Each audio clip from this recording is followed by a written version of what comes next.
noticed on June 18th my Facebook memories were quite poignant. War makes possible all such crimes and outrages, and war comes in spite of the people. When Wall Street says war, the press says war, and the pulpit promptly follows with its amen. In every age, the pulpit has been on the side of the rulers and not on the side of the people. Eugene Debs. We socialists say, take possession of the mines, call the miner to work, and return to him the equivalent of the value of his product. He can then build himself a comfortable home, live in it, enjoy it with his family.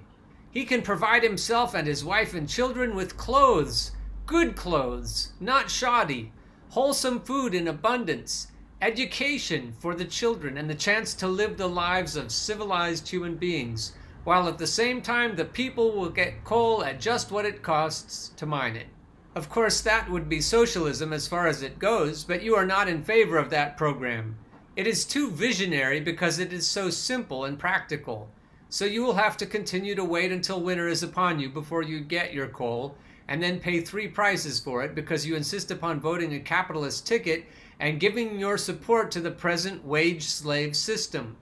The trouble with you is that you are still in a capitalist state of mind. Eugene Debs, The Canton Speech. In the present system, the miner, a wage slave, gets down into a pit 300 or 400 feet deep. He works hard and produces a ton of coal, but he does not own an ounce of it.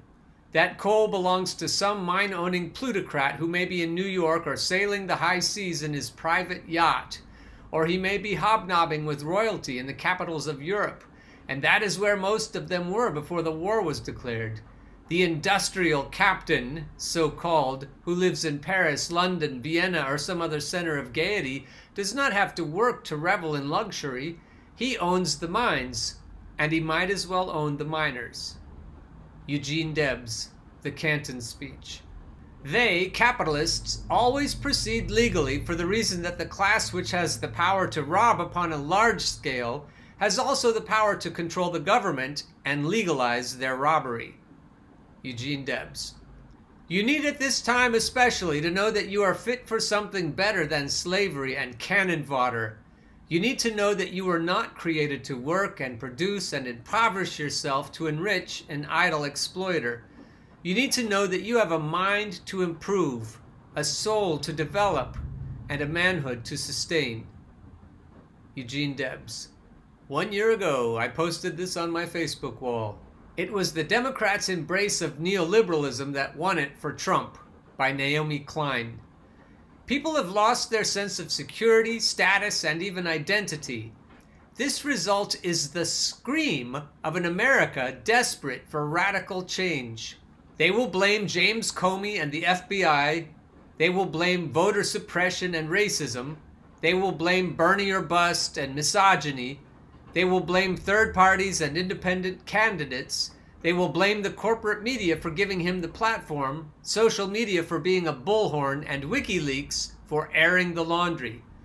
But this leaves out the force most responsible for creating the nightmare in which we now find ourselves wide awake. Neoliberalism. That worldview, fully embodied by Hillary Clinton and her machine, is no match for Trump-style extremism. The decision to run one against the other is what sealed our fate. If we learn nothing else, can we please learn from that mistake?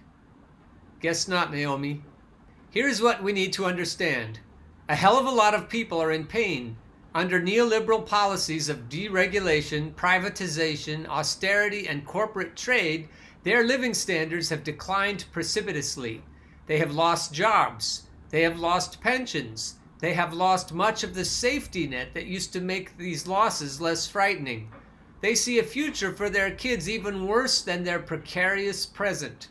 At the same time, they have witnessed the rise of the Davos class, a hyper-connected network of banking and tech billionaires, elected leaders who are awfully cozy with those interests, and Hollywood celebrities who make the whole thing seem unbearably glamorous.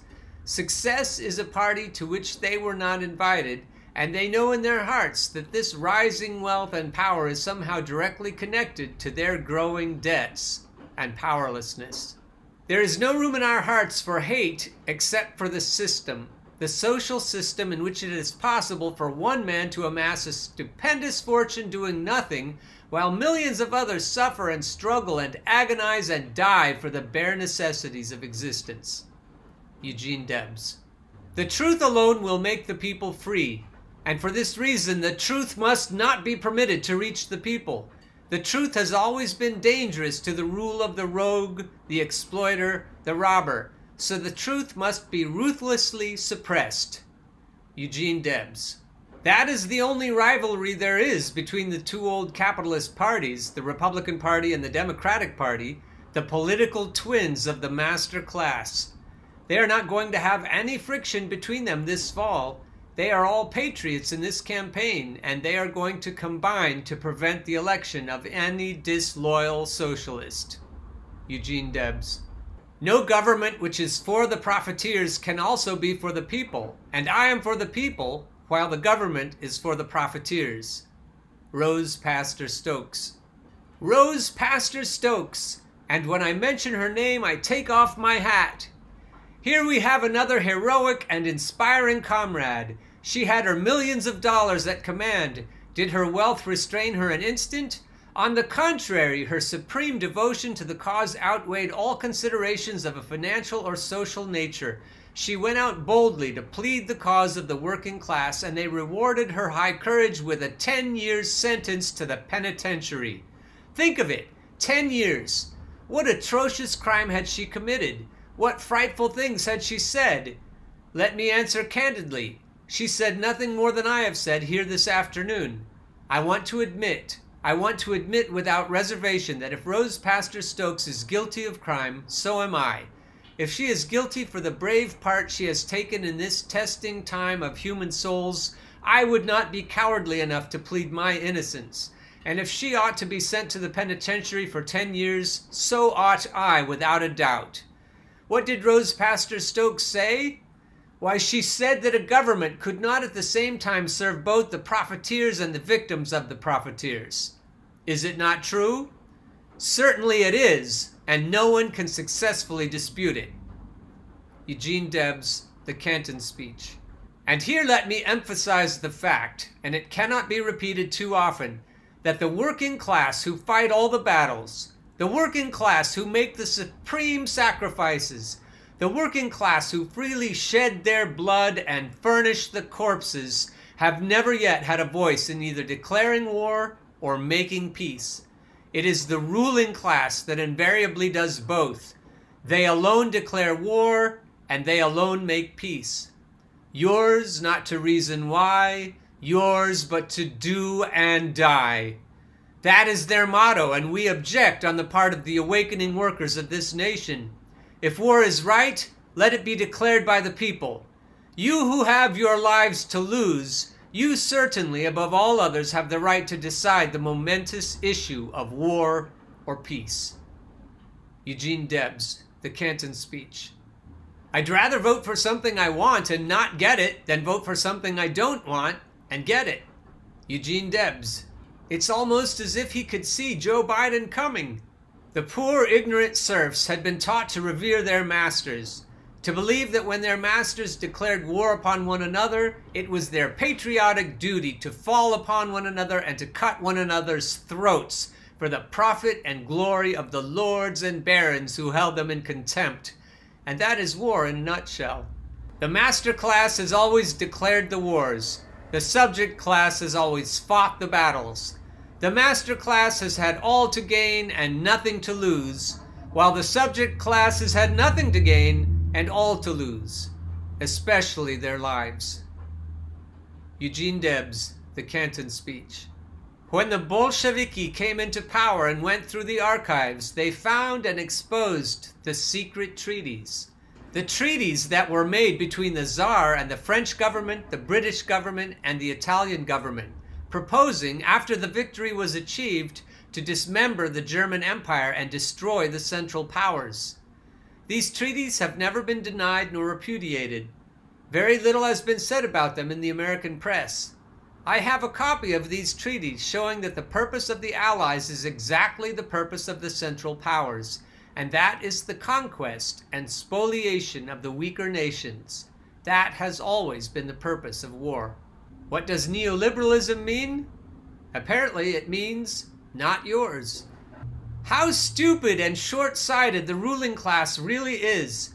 Cupidity is stone blind. It has no vision. The greedy, profit-seeking exploiter cannot see beyond the end of his nose. He can see a chance for an opening. He is cunning enough to know what graft is and where it is and how it can be secured, but vision he has none, not the slightest. He knows nothing of the great throbbing world that spreads out in all directions. He has no capacity for literature, no appreciation of art, no soul for beauty. Eugene Debs, The Canton Speech. Scott Nearing! You have heard of Scott Nearing. He is the greatest teacher in the United States. He was in the University of Pennsylvania until the Board of Trustees, consisting of great capitalists, captains of industry, found that he was teaching sound economics to the students in his classes. This sealed his fate in that institution. They sneeringly charged, just as the same usurers, money changers, Pharisees, hypocrites charged the Judean carpenter some 20 centuries ago that he was a false teacher and that he was stirring up the people. The man of Galilee, the carpenter, the working man who became the revolutionary agitator of his day, soon found himself to be an undesirable citizen in the eyes of the ruling knaves, and they had him crucified. And now their lineal descendants say of Scott Nearing, he is preaching false economics. We cannot crucify him as we did his elder brother, but we can deprive him of employment and so cut off his income and starve him to death or into submission. We will not only discharge him, but place his name upon the blacklist and make it impossible for him to earn a living. He is a dangerous man, for he is teaching the truth and opening the eyes of the people. And the truth, oh, the truth has always been unpalatable and intolerable to the class who live out the sweat and misery of the working class. Eugene Debs, The Canton Speech. Eugene, you should see what they do now to children from other countries. Why, the other day, by a vote of 5-4, a kind of craps game, come 7, come 11, they declared the child labor law unconstitutional, a law secured after 20 years of education and agitation on the part of all kinds of people, and yet by a majority of 1, the Supreme Court, a body of corporation lawyers, with just one exception, wiped that law from the statute books, and this in our so-called democracy, so that we may continue to grind the flesh and blood and bones of puny little children into profits for the junkers of Wall Street. And this in a country that boasts of fighting to make the world safe for democracy. The history of this country is being written in the blood of the childhood the industrial lords have murdered. Eugene Debs, The Canton Speech. And this is about Rose Pastor Stokes. And when the farmers, the men and women who were in the audience she addressed, when they went to Bismarck, where the trial was held, to testify in her favor, to swear that she had not used the language she was charged with having used, the judge refused to allow them to go upon the stand. This would seem incredible to me if I had not had some experience of my own with the federal courts. Who appoints our federal judges? The people? In all the history of the country, the working class have never named a federal judge. There are 121 of these judges, and every solitary one holds his position, his tenure through the influence and power of corporate capital. The corporations and trusts dictate their appointment, and when they go to the bench, they go not to serve the people, but to serve the interests that place them and keep them where they are. Eugene Debs, The Canton Speech. Happy Father's Day, 3 years ago. No, that was much more than 3 years ago. That girl in the picture is 18 years old now. Here's my other daughter. That was taken in 2008.